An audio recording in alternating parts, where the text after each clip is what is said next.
Hola, ¿qué tal amigos? Bienvenidos a Te lo cuento en 10.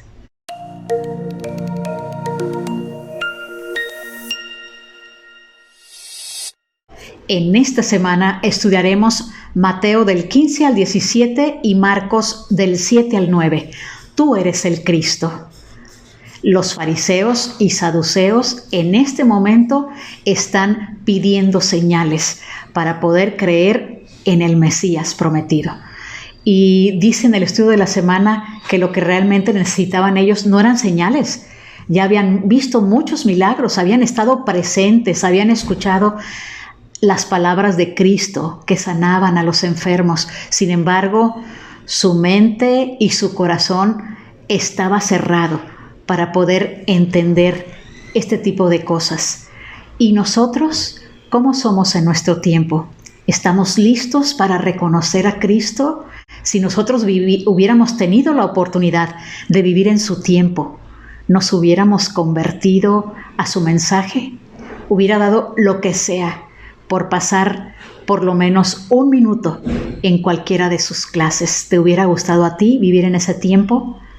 Lo cierto es que nos toca vivir en este tiempo a nosotros y hemos aprendido a identificar las señales, hemos aprendido a escuchar la voz de Cristo a través de la revelación personal, a través del estudio de las Escrituras. ¿Cómo vamos en esto? Déjalo aquí en los comentarios.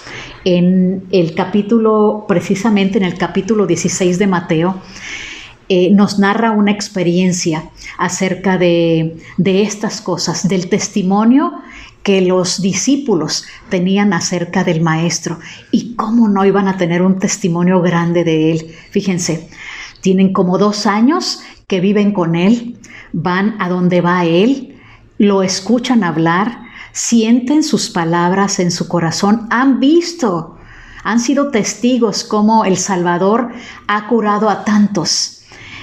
¿Cómo no van a tener ese testimonio claro de que Él es el Cristo?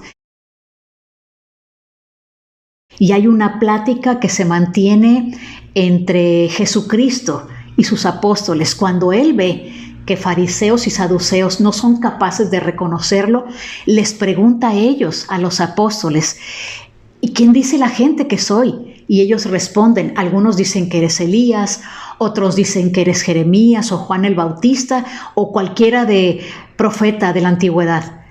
Y entonces Jesucristo, muy preocupado tal vez por lo que ellos, sus discípulos, los más queridos por Él, piensan, les pregunta, ¿y ustedes quién dicen que soy yo? Y en ese momento se adelanta Pedro y le dice, tú eres el Cristo, el Hijo del Dios viviente. Y miren la respuesta que Jesucristo le da a Pedro, precisamente a partir del versículo 17. Dices, entonces, respondiendo Jesús le dijo, bienaventurado eres, Simón, hijo de Jonás, porque no te lo reveló carne ni sangre, sino mi Padre que está en los cielos. Y me encanta lo que el Salvador agrega después. Ahora es una plática que Él tiene personalmente, aunque están los demás apóstoles presentes, con Pedro. Y le dice en el versículo 18, mas yo también te digo que tú eres Pedro, y sobre esta roca edificaré mi iglesia, y las puertas del infierno no prevalecerán contra ella. Y a ti te daré las llaves del reino de los cielos, y todo lo que ates en la tierra será atado en el cielo. Imagínense, yo no sé si Pedro pudo haber captado la enorme responsabilidad que con palabras en este momento Jesucristo estaba depositando en él. Y bueno, más adelante ellos viven una experiencia, pero no todos, solo Pedro, Santiago y Juan viven una experiencia grandiosa con Jesucristo.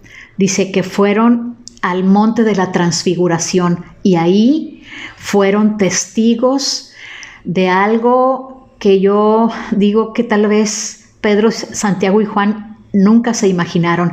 Dice que ellos vieron a Jesucristo platicando con Elías y con Moisés.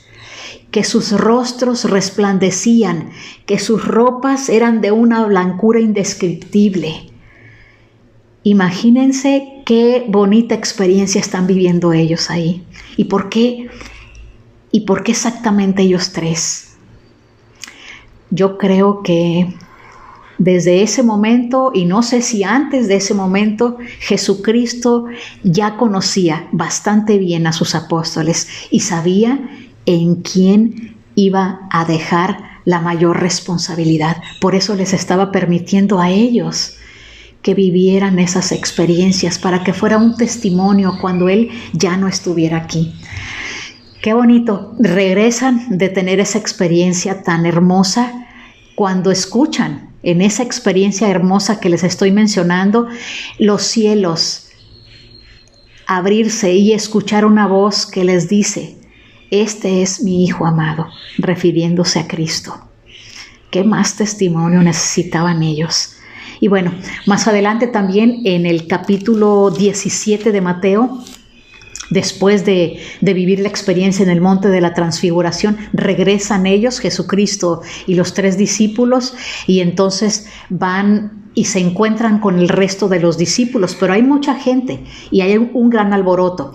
Ha venido una persona porque tiene su hijo enfermo. Mateo dice lunático y creo que Marcos dice que un espíritu malo estaba dentro de él, estaba endemoniado el hijo.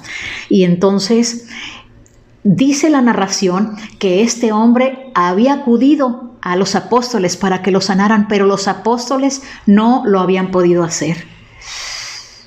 ¿Se imaginan cómo se habrán sentido los apóstoles de haber sido capacitados, habérseles dado esa autoridad y ese poder por medio de Cristo? Y ahora que quisieron realizar este milagro, no pudieron. ¿Alguna vez te has sentido incapaz? ¿Alguna vez se te ha dado una responsabilidad a ti y lo has sentido tan grande y no has podido dar la medida de esa responsabilidad? ¿Alguna vez te has sentido ineficaz para algo? Bueno, ya te imaginarás cómo se sintieron los apóstoles. Cuando Jesucristo llegó a ese lugar, esta persona, el padre de familia, se acercó a Jesucristo y le implora, le suplica: ayúdanos, refiriéndose a él y a su hijo. Fíjense que Mateo lo narra de una manera y Marcos lo narra de otra, pero me gusta pensar en esta súplica de este hombre cuando le dice: ayúdanos. Y por supuesto que Jesucristo está ahí para sanar a ese hijo. Y le pregunta a Jesucristo: ¿desde cuándo tu hijo tiene este padecimiento? Y él le dice: desde niño. Imagínense la tristeza de este hombre, la desesperación, la frustración de tal vez haber llevado a su hijo con médicos y no haberlo sanado, y haber conocido del maestro y de sus discípulos y traerlo a él. Pero estaba en el lugar correcto y en el momento apropiado, porque Jesucristo estuvo dispuesto a sanarlo. Y fíjense, en el versículo 17 del capítulo 17, y respondiendo Jesús dijo: oh generación incrédula y perversa, ¿hasta cuándo he de estar con vosotros? Yo no sé con exactitud a quién se refería con estas palabras, pero dice en el versículo 18: y Jesús reprendió al demonio, y éste salió del muchacho y quedó sano desde aquella hora. Otra vez, los discípulos, la gente que se encontraba ahí, fueron testigos de un gran milagro. ¿Se imaginan cómo debe haberse sentido este hombre ya con su hijo en brazos, totalmente sanado, totalmente limpio y devuelto a una nueva vida? Qué maravilloso debe haber sido, como para que ese hombre hubiera escrito en su diario de ese momento en adelante todo lo que se vivió y lo que fue ese hijo después. No nos dicen las escrituras qué pasó con este hombre y qué pasó con este hijo que fue sanado. Y nosotros, cuando hemos recibido algún milagro de Dios, hemos sido capaces de reconocer ese milagro y de ser agradecidos. Amigos, hasta aquí te lo cuento en 10. que tengamos de hoy en adelante la suficiente fe como para reconocer a Cristo. Y si estuviera enfrente de nosotros y nos preguntara, ¿quién dices tú que yo soy? Que le podamos decir, tú eres el Cristo, el Hijo del Dios viviente. Nos vemos en la próxima.